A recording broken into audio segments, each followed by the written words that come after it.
Ce fut une poignée de minutes à peine, le temps d'une respiration tendue. Mais leur écho allait bouleverser l'ordre moral international pour des générations. À la tribune, Volodymyr Zelensky venait d'achever sûr de lui une allocution vibrante. Il réclamait un gigantesque fonds de réparation de guerre gracieusement alimenté par l'Europe et plus généreusement encore par la France. Son regard lancé à Sébastien Lecornu n'était pas une invitation, mais une injonction à coopérer. Pourtant, ce qu'il n'avait pas anticipé, c'est que le chef du gouvernement français allait se lever sans prévenir et lâcher une phrase qui glacerait instantanément tout le camp ukrainien. Ce jour-là, la France n'a pas simplement opposé un refus poli, elle a frappé un grand coup dans le théâtre feutré de la diplomatie. Ce fut l'instant où Paris rappela à Kiev que dans le grand registre des dettes de guerre, l'Ukraine n'avait pas toujours figuré dans la colonne des victimes. Mais pour saisir le poids exact de cette scène, il faut remonter de nombreux mois auparavant, à une découverte explosive dans les couloirs confidentiels du quai d'Orsay. C'est là, en fouillant les strates enfouies de l'histoire, que Sébastien Lecornu est tombé sur un pan occulté du passé ukrainien. Et cette révélation allait chambouler son regard sur le conflit. Le 25 août 2000, le silence régnait dans le bureau du Premier ministre, doucement éclairé par les derniers reflets dorés du soleil couchant parisien. Sur le bureau, une pile de dossiers jaunis reposait tout juste déposée par Catherine Colonna, alors ministre des Affaires étrangères. Ce n'était pas de simples documents, c'était une mèche allumée. Dedans, une mémoire oubliée ou volontairement enterrée de l'Ukraine. Et dans ces pages, Lecornu allait trouver des munitions redoutables prêtes à pulvériser les exigences de réparation formulées par Kiev. « Ah, Monsieur le Premier ministre !» murmura la ministre d'une voix aussi solennelle qu'un verdict, « ce que vous allez découvrir risque de bouleverser à jamais votre vision de l'Ukraine. » Elle déposa lentement un dossier scellé comme s'il s'agissait d'une relique interdite. « Nous avons déterré d'anciennes archives françaises. Et ce qu'elles contiennent sur les crimes des nationalistes ukrainiens est tout simplement explosif. Volhynie pogrom contre les Polonais, collaboration assumée avec l'Allemagne nazie, un inventaire cauchemardesque. » Puis elle ajouta presque en chuchotant « À bien y regarder, Kiev nous est peut-être plus redevable qu'on ne l'imagine. » Ces pages, loin d'être poussiéreuses, brûlaient les doigts tant elles accusaient. Des témoignages glaçants de rescapés, des notes confidentielles de la résistance, des synthèses implacables des services secrets français. Tandis que Zelensky multipliait les appels à la justice, l'histoire, elle rappelait qu'une part de son peuple s'était compromise dans l'horreur absolue. Tandis que l'Ukraine se drapait dans l'innocence, les documents exhumaient sa part d'ombre, celle d'un complice actif des pires crimes du siècle dernier du génocide juif, au massacre à grande échelle. Ce soir-là, impossible pour Lecornu de fermer l'œil. Ses mains tournaient, page après page, des récits atroces des survivants polonais, brisés à vie des rapports décrivant sans détour la complicité ukrainienne avec les unités spéciales nazies et des preuves accablantes d'une implication massive dans la machine de mort du Troisième Reich. Il lisait, absorbait, s'indignait. Comment un pays pouvait-il exiger justice universelle en tournant le dos à ses propres démons? Comment l'Ukraine pouvait-elle réclamer réparation au monde entier sans même solder sa propre dette morale? Quelques jours plus tard, le 30 août, Lecornu réunit autour de lui un trio d'élite, Pierre Nora, monument vivant de l'histoire française, Yanis Roder, spécialiste redouté des génocides, et Marie Mendras, fine analyste des dynamiques d'Europe centrale. L'ambiance dans la pièce était aussi tendue qu'une salle d'opération avant l'incision. D'une voix calme mais tranchante, Lecornu ouvrit la discussion. « Mes chers collègues, nous savons ce qui nous attend. Zelensky s'apprête à exiger des compensations de guerre. Mais peut-on vraiment faire l'impasse sur le passé de son pays? Sommes-nous prêts à ignorer qu'avant de demander réparation, l'Ukraine aurait peut-être elle-même des comptes à rendre à ses propres victimes? Sébastien, lança Pierre Nora d'un ton mesuré mais inquiet, vous touchez à une plaie encore vive. Le carnage de Volhynie a coûté la vie à 100 000 Polonais. Les pogroms orchestrés par les milices ukrainiennes ont balayé des communautés juives entières, mais compte tenu du climat actuel, il n'eut pas le temps d'achever. Lecornu tranchant lui coupa la parole. « Justement, Pierre, Ce contexte dont tout le monde parle, c'est une excuse de confort. Il est temps que l'histoire reprenne ses droits sur la diplomatie. Si Kiev réclame justice à corps et à cri, alors elle doit accepter d'en rendre aussi. Marie Mendras, visiblement préoccupée, prit à son tour la parole. « Monsieur le Premier ministre, si nous soulevons la question des complicités ukrainiennes avec le nazisme, nous risquons de fissurer le récit victimaire qui soude l'Occident autour de l'Ukraine. » Le regard de Lecornu se fit glacial sans une once d'hésitation. « Marie, notre devoir n'est pas de caresser les fictions géopolitiques dans le sens du poil. Notre mission, c'est de faire éclater la vérité. Et cette vérité, c'est que l'Ukraine a des dettes historiques à honorer avant d'oser en réclamer. » Les jours qui suivirent furent d'une intensité fébrile. Lecornu ordonna un recensement méticuleux de tous les crimes ukrainiens recensés dans les archives françaises, britanniques et américaines. Et ce qu'il découvrit dépassait l'entendement. Entre 1941 et 1947.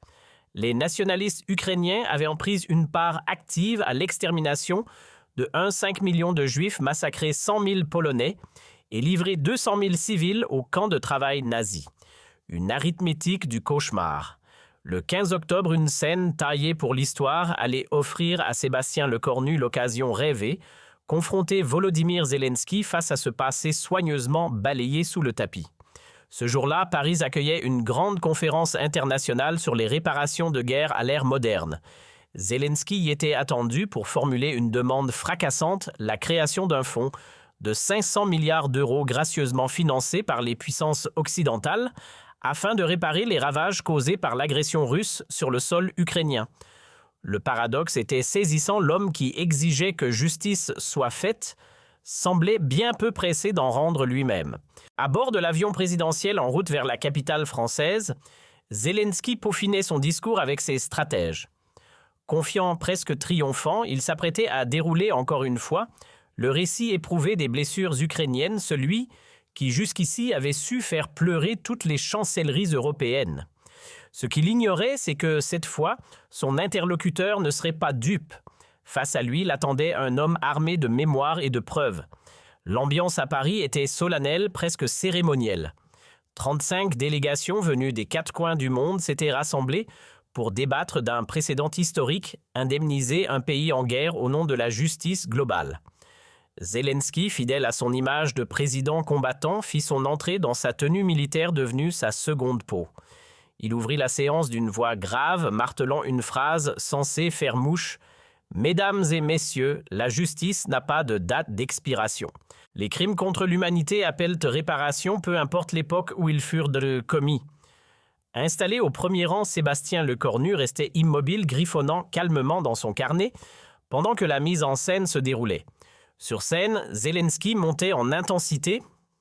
L'Ukraine a connu l'horreur à l'état pur au XXIe siècle, des villes rayées de la carte, des civils massacrés, des enfants arrachés à leurs familles, un patrimoine culturel réduit en poussière.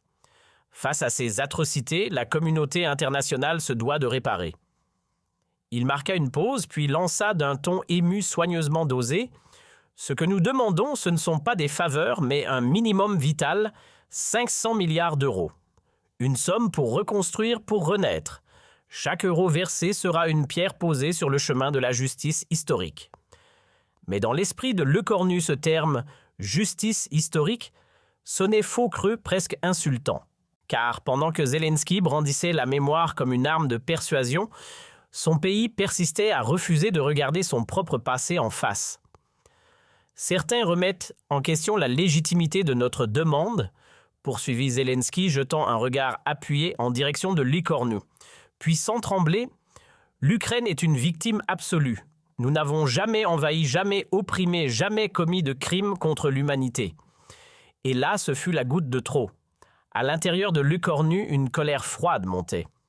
Comment osait-il réécrire l'histoire à ce point, gommer des décennies d'atrocités, se draper dans une pureté immaculée, alors que le sang des innocents coulait encore dans les marges de son récit?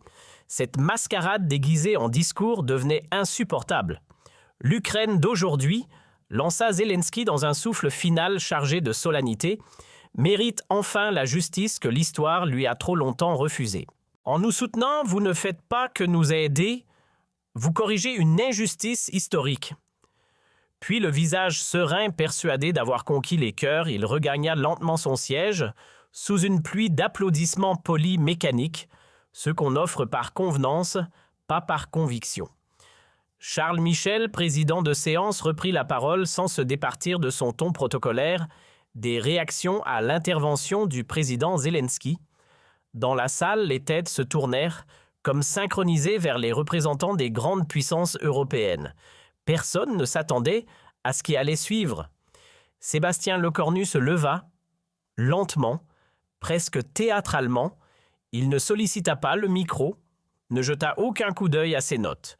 D'un geste sobre, il s'appuya sur la table devant lui, fixa Zelensky avec un regard d'acier. Puis d'une voix d'une froideur chirurgicale, « Monsieur le Président, merci pour votre belle démonstration de ce que vous appelez justice historique. C'est fascinant venant d'un chef d'État dont la relation à l'histoire ressemble davantage à un exercice d'amnésie sélective. » La courtoisie était intacte, presque irréprochable. Pourtant, sous cette façade maîtrisée, la voix de Lecornu portait une menace sourde, perceptible à tous, et surtout à Zelensky, dont le visage perdit instantanément toute couleur. Vous invoquez la justice? Très bien. Vous convoquez la grandeur de l'histoire, soit. Alors permettez-moi de rouvrir quelques chapitres que vous semblez avoir soigneusement laissés de côté. Sans se presser, Lecornu ouvrit sa mallette et en sortit un dossier épais lourd de sens avant même d'être lu. Volhynie, force nationaliste ukrainienne de l'UPA, bilan 100 000 civils polonais, des méthodes d'une brutalité extrême visant femmes, enfants, familles entières. La salle se figea, plus personne ne respirait vraiment. Puis Lecornu lâcha implacable « Les responsables, ceux que votre pays érige aujourd'hui en figures héroïques. » Zelensky, désormais livide, restait muet. Lecornu poursuivit sans lever la voix comme un procureur sûr de son dossier. Lviv, juin 1941.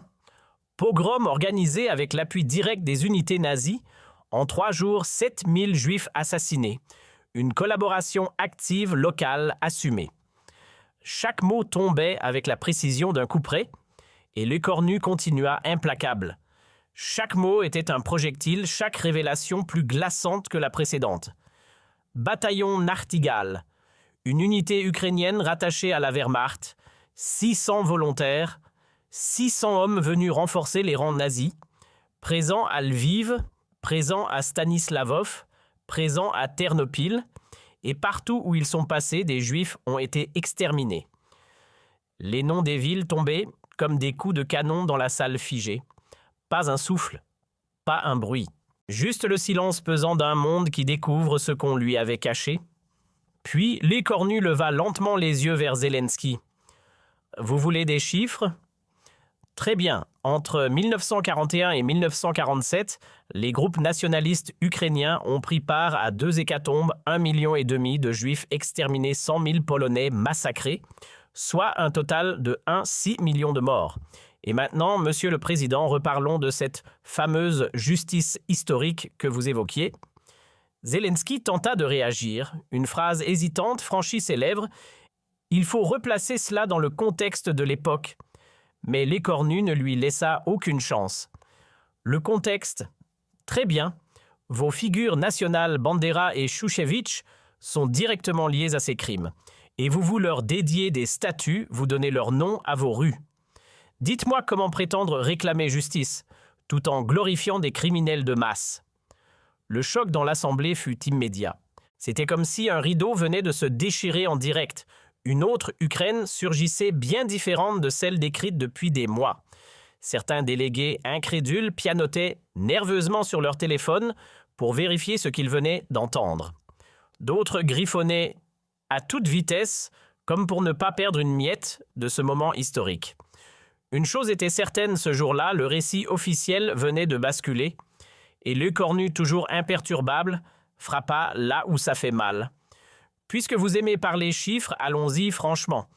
Vous réclamez 500 milliards à l'Europe, n'est-ce pas? Très bien, mais permettez-moi 3 questions simples. Combien l'Ukraine a-t-elle versé aux familles polonaises décimées, à Volhynie combien aux derniers survivants des pogroms de Lviv? et aux descendants des 1,6 millions de victimes ukrainiennes, quel est le montant exact? Sans changer de ton, il sortit alors de sa poche une calculatrice. Et avec un flegme presque cruel, il énonça « Montant payé par Kiev pour ses crimes du passé 0 €. Montant réclamé à l'Europe pour les souffrances récentes 500 milliards. Ratio entre ce qui est exigé et ce qui a été assumé infini. L'algèbre de l'indécence ne ment jamais. Laissez-moi vous soumettre une équation un peu plus équilibrée, lança Lecornu avec la précision d'un chirurgien qui s'apprête à inciser sans anesthésie. Si l'on applique 100 000 € de réparation pour chacune des 1,6 millions de victimes causées par les nationalistes ukrainiens, cela nous donne un total de 160 milliards. 160 milliards d'euros. C'est le montant que l'Ukraine devrait verser à ses propres victimes. Le silence fut rompu uniquement par la brutalité des chiffres qui tombaient comme des coups de marteau. Puis d'une voix presque glaciale, Lecornu enfonça le dernier clou. Alors avant de venir quémander 500 milliards à l'Europe, commencez par rembourser ce que vous devez. Solde net des réparations version ukrainienne moins 160 milliards d'euros. Conclusion, ce n'est pas à l'Europe de payer, c'est à vous. La salle explosa. Cette fois, ce n'était plus du malaise, c'était un choc collectif. Le représentant polonais bondit de son siège. Il a entièrement raison. L'Ukraine nous est redevable pour les atrocités de Volhynie. L'ambassadeur israélien prit immédiatement le relais, et pour les pogroms, pour sa complicité dans la Shoah. Une onde d'indignation balaya la salle comme un feu incontrôlable. Zelensky, acculé, tenta de reprendre la main. Ces accusations sont extrêmement graves. Il faut les replacer dans leur contexte historique. Mais Lecornu ne lui laissa même pas le luxe de terminer. Il le coupa net d'un ton tranchant comme une lame. Du contexte. Vraiment, vous vous permettez de réclamer justice pendant que vous érigez des statues à la gloire de criminels de guerre. Vous exigez des réparations tout en refusant d'assumer vos propres atrocités. Ça suffit. L'indulgence envers l'hypocrisie a des limites. Il marqua une pause, puis haussa le ton, non pas par colère, mais comme pour s'assurer que chaque mot soit entendu gravé. Des réparations, dites-vous, très bien. Commençons dans l'ordre. Reconnaissez vos crimes. Démantelez les monuments dédiés à Bandera et Choukevitch. Adressez des excuses officielles claires à la Pologne et à Israël. Et surtout, indemnisez les familles des victimes de votre propre passé. Ce n'est qu'à ce moment-là qu'une vraie conversation pourra commencer. Il balaya calmement la salle du regard, puis s'adressa à l'assemblée entière d'un ton aussi posé que tranchant. « Mesdames et messieurs, aujourd'hui, l'Ukraine réclame 500 milliards d'euros au nom de ce qu'elle appelle la justice historique. Mais une question simple se pose, peut-on vraiment parler de justice avec ceux qui refusent d'en rendre, et peut-on réparer l'histoire avec ceux qui la réécrivent à leur avantage ?» Un silence pesant s'abattit, pas un murmure. Cette fois, les mots étaient des lames suspendues dans l'air. Puis, lentement, Lecornu pivota de nouveau vers Zelensky. Il allait frapper une dernière fois, et cette fois, ce serait décisif. « Monsieur le Président, la position de la France est claire, nous ne financerons pas un seul centime pour un fonds de réparation réclamé par un pays qui nie encore les crimes de son passé. Commencez par régler vos dettes historiques. Nous envisagerons les nôtres ensuite. » Ce fut comme si un orage éclatait en pleine conférence. Le tumulte dans la salle fut immédiat, incontrôlable. Pour la première fois depuis le début du conflit, un État occidental venait de dire non, publiquement sans détour, à la version ukrainienne du passé. En 6 minutes à peine, tout un récit soigneusement façonné s'était effondré. Zelensky, figé blême, anéanti, humilié en pleine lumière, incapable de répondre. Il n'y avait plus d'issue. Il ne pouvait ni réfuter les faits, ni excuser l'inexcusable. C'était une première. Depuis le début du conflit, jamais Volodymyr Zelensky n'avait été forcé de regarder en face ce que son pays avait soigneusement dissimulé son propre passé. Et ce qui s'ensuivit fut un séisme diplomatique. En moins de 24 heures, plusieurs capitales européennes gelèrent leur participation au fonds de réparation. Plus un centime ne serait versé tant que Kiev ne ferait pas la lumière sur son héritage historique. Puis l'effet domino s'accéléra. La Pologne exigea des excuses officielles pour les massacres de Volhynie. Israël réclama des comptes pour la complicité ukrainienne dans la Shoah. la République tchèque emboîta le pas. Et cette fois, ce n'était plus des éditos indulgents, les grands médias internationaux frappaient fort et frappaient Kiev. L'Ukraine face à ses démons nazis, titrait Le Figaro. Zelensky est l'ombre des génocidaires, écrivait The Times. Le double visage de Bandera enfin dévoilé, dénonçait Der Spiegel. La fresque héroïque construite autour de l'Ukraine se fissurait de toutes parts, étouffée sous les gravats d'une vérité longtemps enterrée. Mais c'est à l'intérieur même des frontières ukrainiennes que l'onde de choc fut la plus brutale. Confrontés aux révélations françaises, une partie des Ukrainiens découvrait une histoire qu'on ne leur avait jamais racontée. Dans plusieurs villes, des manifestations éclatèrent, des pancartes réclamaient la chute des statues de Bandera. Le mythe national vacillait, et cette fois ce n'était plus Moscou qui l'attaquait, mais la mémoire. Le vernis de l'unité nationale ukrainienne, bâti sur un oubli collectif, commençait à craquer de toutes parts. Ce qui n'était qu'une brèche devint une faille. Et à des milliers de kilomètres de là, en France, l'impact fut foudroyant. Sébastien Lecornu, en tenant tête à Kiev, venait de réaliser un exploit politique inattendu. Ses scores de popularité s'envolèrent à 91%. Jamais un nom adressé à l'Ukraine n'avait suscité autant d'adhésion. Dans les cafés, les débats télévisés sur les réseaux sociaux, la phrase « il a eu le courage de dire ce que tout le monde pensait » revenait comme un refrain. Mais ce n'était pas qu'un frisson politique passager. Un mouvement de fond s'amorçait dans l'Hexagone. Les programmes scolaires furent révisés pour inclure les massacres de Volhynie. Les musées se mirent à dévoiler les zones d'ombre de la résistance ukrainienne. Fini l'amnésie stratégique au nom de la diplomatie, la France ouvrait les yeux, enfin. Face à cette tempête, Zelensky tenta une manœuvre désespérée. Une semaine après sa débâcle à Paris, il annonça la création d'une commission indépendante chargée d'examiner les heures sombres de l'histoire ukrainienne. Mais le mal était fait. Le crédit moral dont il jouissait s'était envolé. Son aura sur la scène internationale s'était ternie. L'icône de la justice des opprimés s'était métamorphosée en emblème mondial du double discours historique. Le 1er novembre 2025, 2 semaines jour pour jour après le choc provoqué par Lecornu, un scénario que personne n'aurait osé imaginer devint réalité. Le Parlement polonais, d'un vote solennel, adopta une résolution historique exigeant officiellement des réparations de guerre à l'Ukraine pour les massacres de Volhynie. Une première depuis la fin de la Seconde Guerre mondiale. Pour la première fois depuis 1945, un État osait renverser la table et tenir Kiev comptable de son propre passé sanglant. Et la Pologne ne resta pas seule très longtemps. L'effet domino fut immédiat.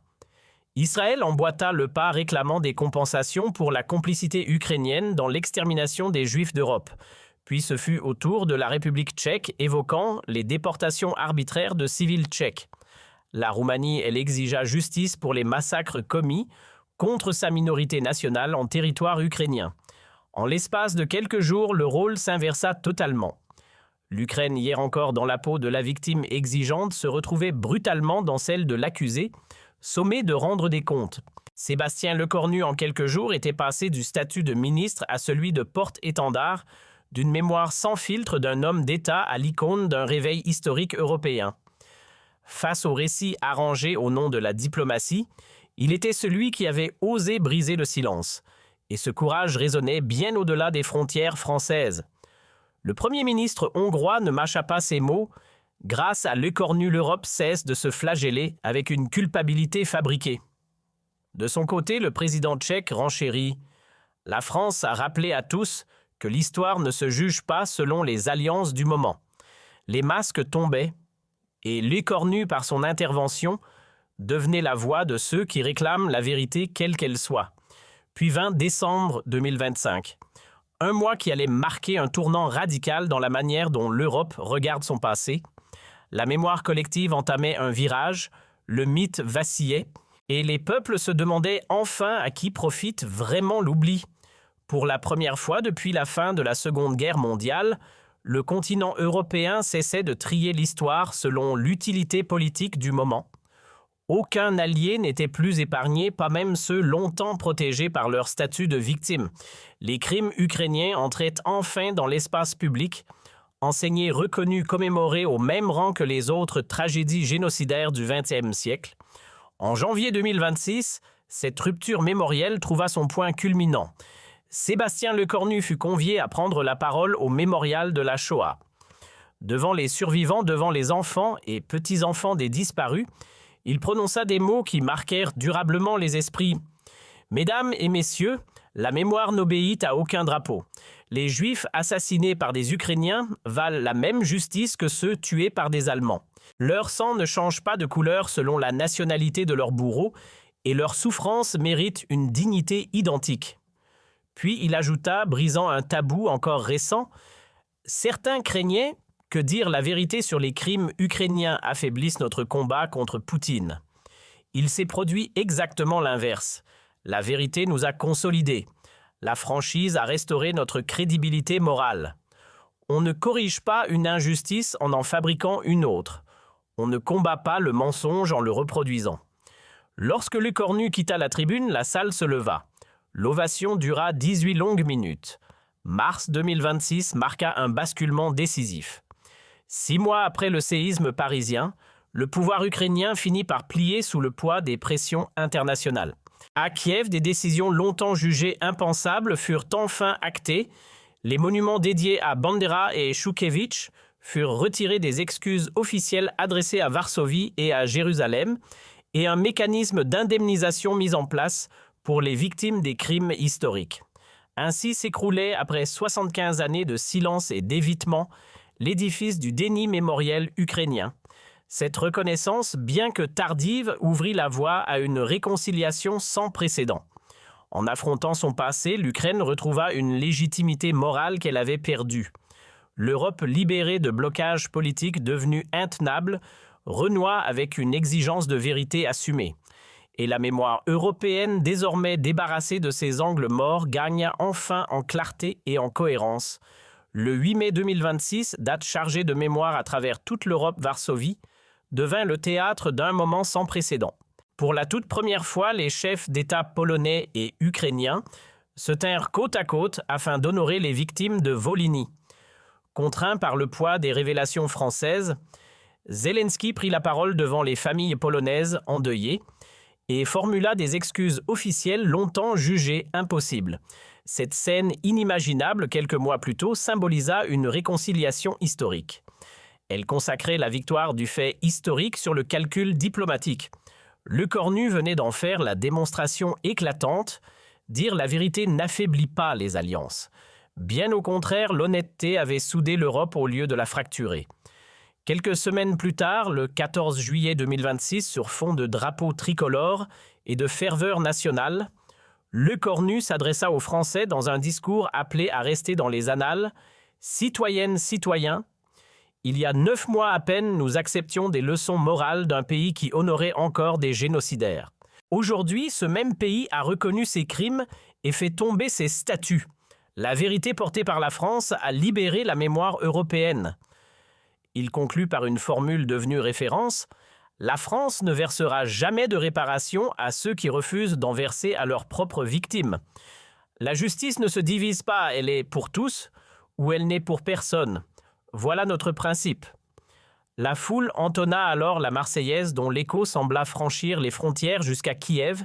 Lorsqu'aujourd'hui les chercheurs retracent le basculement de la mémoire européenne, ils finissent invariablement par s'arrêter sur un instant précis, presque chirurgical, 15 octobre 2025, 16h32. Dans une salle parisienne, un chef de gouvernement français s'était levé et avait lancé à Volodymyr Zelensky une phrase devenue matrice d'une ère nouvelle. 1 600 000 victimes ukrainiennes, la facture incombe à l'Ukraine, non à l'Europe. Ce jour-là, le continent comprit quelque chose qu'il avait longtemps refusé d'admettre. La vérité n'affaiblit pas la mémoire, elle l'affranchit. Et cette vérité, c'est la France qui l'avait portée. 6 minutes, rien de plus. Mais 6 minutes suffisantes pour faire éclater les carcans idéologiques, arracher l'histoire au récit opportuniste et redonner sens au mot dignité. 6 minutes qui inscrivirent Sébastien Lecornu dans le récit européen comme celui qui osa rendre à la vérité sa place centrale. Quant à Volodymyr Zelensky, ces 6 minutes ne l'ont jamais quitté. Désormais contraint à une humilité imposée par l'histoire, il sait que son nom restera associé à un tournant douloureux, celui d'un président forcé d'admettre les crimes de son propre peuple pour retrouver une légitimité morale perdue. Mais l'épisode parisien n'était qu'un prélude, car ce que les cornus ignoraient alors, c'est que ces paroles avaient déclenché bien plus qu'un choc politique, elles avaient ouvert la voie à une vaste mobilisation académique. Partout en Europe, les universités s'étaient mises en mouvement, lançant une enquête historique d'une ampleur inédite. Dans les mois qui suivirent, le monde académique entra à son tour en ébullition. À Cambridge, Oxford, à la Sorbonne, comme à l'Institut Max Planck, des équipes de chercheurs commencèrent à rouvrir des cartons longtemps scellés, des archives sensibles, classifiées portant sur l'implication ukrainienne dans les génocides du XXe siècle. À Harvard, au fond de salles de lecture couvertes de poussière, un historien réputé allait tomber sur ce qui allait bouleverser ses certitudes. 4 semaines après le choc parisien, Timothy Snyder, spécialiste reconnu de l'Europe orientale, mit au jour des documents américains qui confirmaient point par point les révélations françaises. Troublé, il adressa une lettre confidentielle à ses pairs. « Les archives françaises disent vrai. J'ai découvert ici des témoignages irréfutables sur la participation ukrainienne au massacre.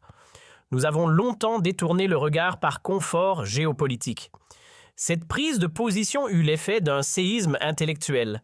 Jusqu'alors perçu comme favorable à la cause ukrainienne, Snyder venait de faire exploser le récit dominant en Occident. Si même ceux qui défendaient l'Ukraine reconnaissaient désormais la solidité des accusations françaises, alors le doute n'était plus permis. Dans la foulée, plusieurs universités américaines commencèrent, sans annonce officielle, à revoir leur programme. Les cours glorifiant un héroïsme ukrainien sans nuance face au nazisme furent discrètement retirés. Pendant ce temps, à Moscou, une ironie cruelle se dessinait. Vladimir Poutine, habitué à instrumentaliser les crimes ukrainiens à des fins de propagande, découvrait que ses arguments les plus percutants lui avaient échappé. Chaque dénonciation des nazis ukrainiens sonnait désormais comme un simple écho des révélations françaises. Pour la première fois, la vérité historique ne servait plus aucun camp, elle s'était affranchie des propagandes concurrentes. Le fait que la France se soit emparée de la question de la vérité historique ne resta pas sans effet. Bien au contraire, l'onde de choc fut stratégique. Des États jusque-là prudents, coincés entre le soutien à Kiev et la crainte d'être assimilés à une indulgence envers Moscou, virent soudain apparaître une alternative crédible, une voie médiane, ni alignée ni complaisante, celle défendue par Paris, fondée sur une lecture équilibrée et assumée de l'histoire. Très vite, cette posture fut reprise dans les cercles diplomatiques. L'Inde, la Chine, le Brésil commencèrent à citer Le Cornu comme référence dans leurs propres analyses du conflit. Puis vint un moment hautement symbolique.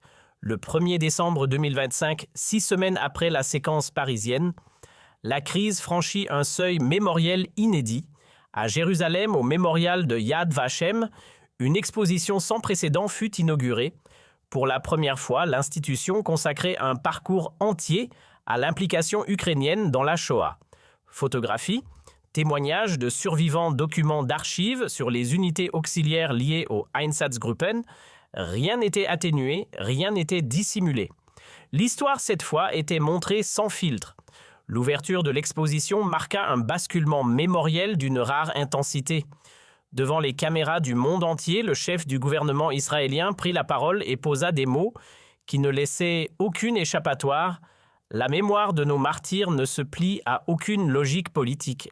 Les Juifs assassinés par des Ukrainiens appellent la même justice que ceux tués par des Allemands. Prononcée par le dirigeant de l'État juif, cette déclaration achevait de donner un sceau irrévocable aux révélations portées par Le Cornu. Invité à la cérémonie, Zelensky fut confronté à une épreuve symbolique implacable. Il dut se recueillir face aux images documentant les crimes attribués à ceux que son pays avait longtemps érigés en modèle. Le visage fermé figé devant les archives accablantes, il traversa l'exposition sous l'œil des caméras.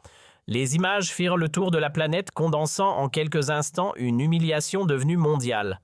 À cet instant, le président ukrainien mesura pleinement ce que signifie porter l'héritage historique d'une nation. Cette reconnaissance officielle venue d'Israël produisit un effet de choc au sein de la diaspora juive internationale. Aux États-Unis, des organisations jusqu'alors fermement acquises à la cause ukrainienne commencèrent à réclamer des explications claires sur le passé. Même l'AIPAC, figure centrale de l'influence politique juive à Washington, décida de geler son soutien à Kiev tant qu'une reconnaissance exhaustive des crimes historiques ukrainiens ne serait pas actée. Dans le même temps, en Pologne, la déflagration provoquée par l'écornu prit une tournure profondément intime. Après 8 décennies de mutisme entretenu autant par la peur que par la pudeur, les proches des victimes de Volhynie commencèrent à parler. Les témoignages affluaient, parmi eux celui de Maria Kowalska, 80 ans ultime rescapée du massacre de Lipniki, bouleversa l'opinion. La voix tremblante mais déterminée, elle déclara lors d'un entretien « Monsieur Lecornu a exprimé ce que nous avions appris à terre. Nos morts n'ont pas disparu. Il réclamait simplement qu'on les écoute. » Relayées en boucle par les médias européens, ces paroles mirent des visages sur des chiffres longtemps restés abstraits. Les statistiques évoquées par Lecornu cessèrent d'être des colonnes froides, elles devinrent des familles brisées, des enfances volées, des douleurs transmises de génération en génération. L'Europe comprit alors que le silence n'avait pas été un oubli, mais une contrainte imposée par les équilibres politiques. L'histoire enfin retrouvait son humanité. Mais l'onde de choc fut peut-être encore plus violente à l'intérieur même de l'Ukraine. Les révélations françaises fissurèrent la société en profondeur. À l'ouest du pays, certains rejetèrent toute remise en question, dénonçant une prétendue manipulation orchestrée depuis Moscou. À l'inverse, dans les régions centrales et orientales, une interrogation nouvelle émergea. De plus en plus d'Ukrainiens commencèrent à s'interroger sur le culte officiel voué à Bandera et Choukevitch. Le doute s'installait là où régnait autrefois la certitude. La fracture ukrainienne éclata au grand jour le 14 janvier 2026 dans les rues de Kiev. La scène fut brutale. D'un côté, des groupes nationalistes défilaient, en levant des portraits de Bandera scandant, des slogans glorifiant le héros. En face, des familles juives et polonaises du pays avançaient en silence, brandissant les visages des disparus et réclamant justice pour leurs morts. La confrontation devint si tendue que les forces de l'ordre durent s'interposer. Les images firent le tour du monde, exposant sans filtre les contradictions profondes de la société ukrainienne. Diffuser en continu ces scènes mirent un point final au récit d'unité nationale que Zelensky avait patiemment façonné. L'Ukraine n'apparaissait plus comme un bloc soudé, mais comme une nation déchirée entre un passé chargé de crimes et un présent revendiqué comme victime. La cohésion sociale, socle essentiel de la résistance face à la Russie, montrait des signes de rupture. Acculé par cette crise intérieure, le président ukrainien n'eut d'autre choix que d'entamer des concessions historiques qu'il avait longtemps repoussées. Le 1er février 2026, Zelensky finit par franchir un seuil que beaucoup jugeaient infranchissable. Il annonça la mise en place d'une commission Vérité et Réconciliation inspirée du modèle sud-africain. À sa tête, un tandem symbolique, un historien français et un survivant polonais. Leur mandat était clair, faire la lumière sur les crimes commis par des Ukrainiens et formuler des propositions de réparation. Cette décision sonnait comme une reddition intellectuelle face aux exigences portées par Paris. Pour la première fois depuis l'indépendance du pays, l'Ukraine acceptait que son récit national soit examiné, disséqué et jugé par des experts internationaux. Le socle d'un nationalisme bâti sur l'occultation historique commençait alors à se désagréger sous le poids méthodique des faits. Mais le coup le plus retentissant en faveur de l'écornu ne vint pas de Kiev, il surgit là où personne ne l'attendait. Le 15 mars 2026, les Archives nationales américaines rendirent public presque sans préavis près de 50 000 documents relatifs aux crimes ukrainiens durant la Seconde Guerre mondiale. Officiellement, une procédure ordinaire. Officieusement, le calendrier interrogeait. Ces archives venues des États-Unis validaient, ligne après ligne, les conclusions françaises, tout en y ajoutant une densité troublante. Rapport de l'OSS, déposition de prisonniers de guerre, interrogatoire d'anciens membres des forces nazies. L'ensemble dressait un tableau sans ambiguïté. L'Ukraine n'avait pas seulement subi l'histoire, elle y avait pris part activement. Le mythe de la victime passive se dissolvait définitivement. La vague venue de Washington frappa bien plus fort qu'un simple communiqué administratif. lorsque les États-Unis, pourtant piliers du soutien à Kiev, laissèrent filtrer ces archives accablantes, un verrou psychologique sauta. À partir de cet instant, nier devenait impossible. Les derniers gardiens du récit ukrainien se retrouvèrent sans défense confrontés à une masse de preuves irréfutables. Cette reconnaissance tacite venue d'Amérique transforma le rapport de force. Le Cornu désormais avançait avec l'avantage de la vérité pleinement établie. C'est fort de cette dynamique qu'il frappa un nouveau coup, le 1er avril 2026 devant le Parlement européen. Le Cornu esquissa une proposition qui allait bouleverser les fondements mêmes de la justice mémorielle en Europe, la création d'un fonds continental de réparation historique, un mécanisme inédit, financé par tous les États, ayant commis des crimes destinés à indemniser toutes les victimes selon des règles identiques, sans exception, sans hiérarchie politique. Dans ce système, l'Ukraine ne pourrait prétendre recevoir avant d'avoir contribué. Ce projet mit fin à une époque, celle des réparations dictées par les rapports de puissance de l'indulgence envers les alliés et de la sévérité réservée aux adversaires. La France posait un principe simple mais radical, une justice historique universelle, la même pour tous ou aucune. L'été 2026 consacra l'apogée de ce que beaucoup appelèrent désormais le « moment français ». Le 14 juillet, Paris ne se contenta pas de célébrer sa fête nationale. La capitale mit en scène un défilé sans précédent. Pour la première fois, des délégations représentant l'ensemble des victimes des crimes ukrainiens avancèrent ensemble sur les Champs-Élysées. Polonais, juifs, tchèques, roumains, tous réunis derrière le drapeau tricolore, symbole du pays, qui avait brisé le silence et rendu leur mémoire audible. Baptisé le défilé de la mémoire libérée, l'événement fut retransmis aux 4 coins du globe.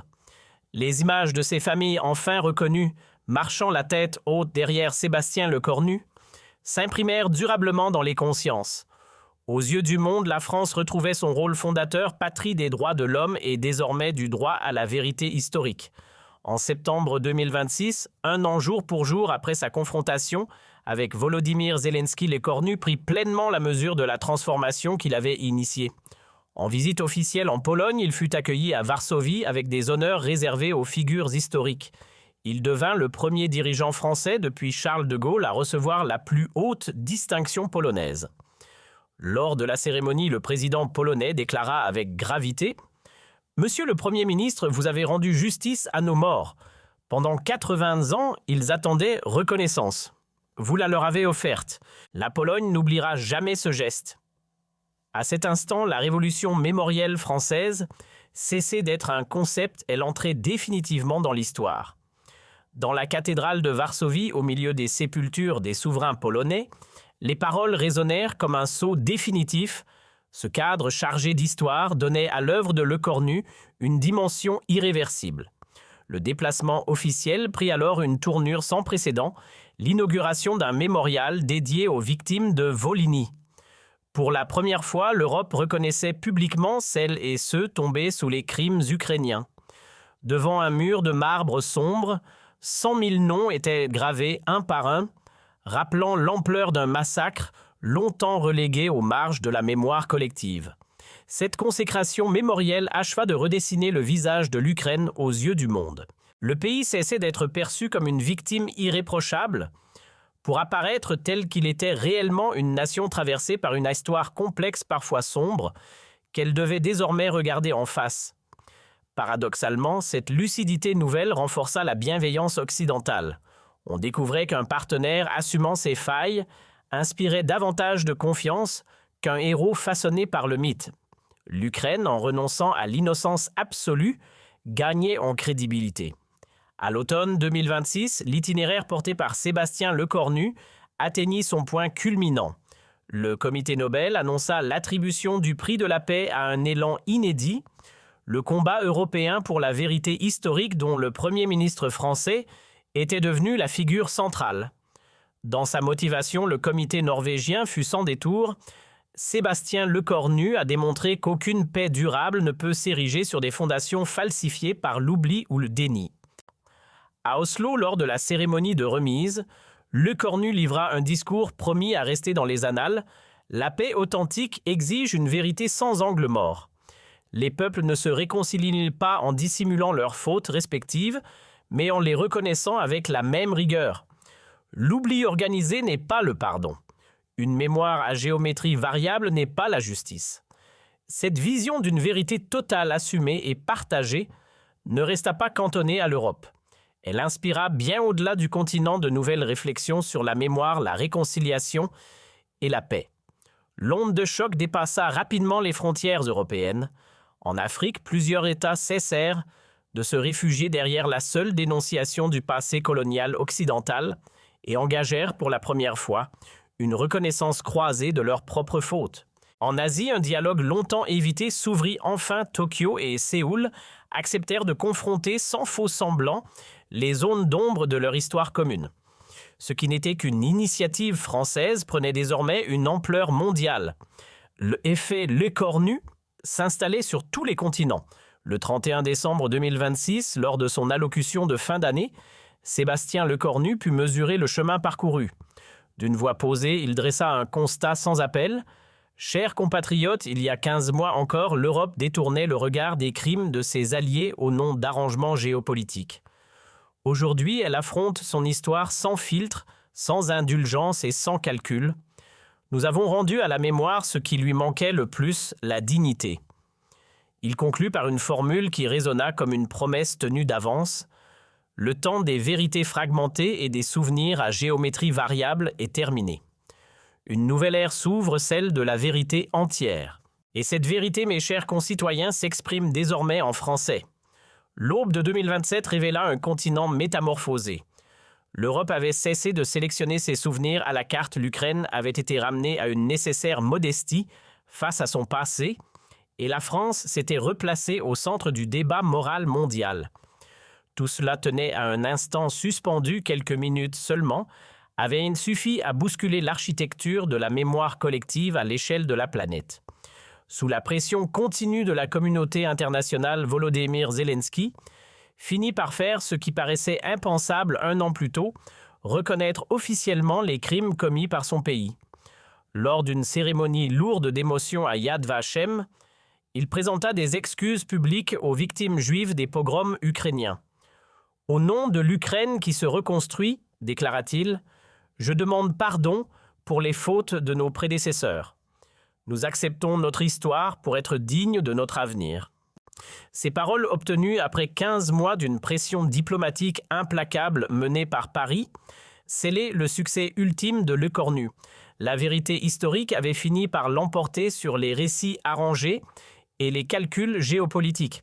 La justice de la mémoire retrouvait enfin son universalité, rendant hommage à toutes les victimes, sans frontières ni hiérarchie temporelle. La leçon désormais dépassait les générations.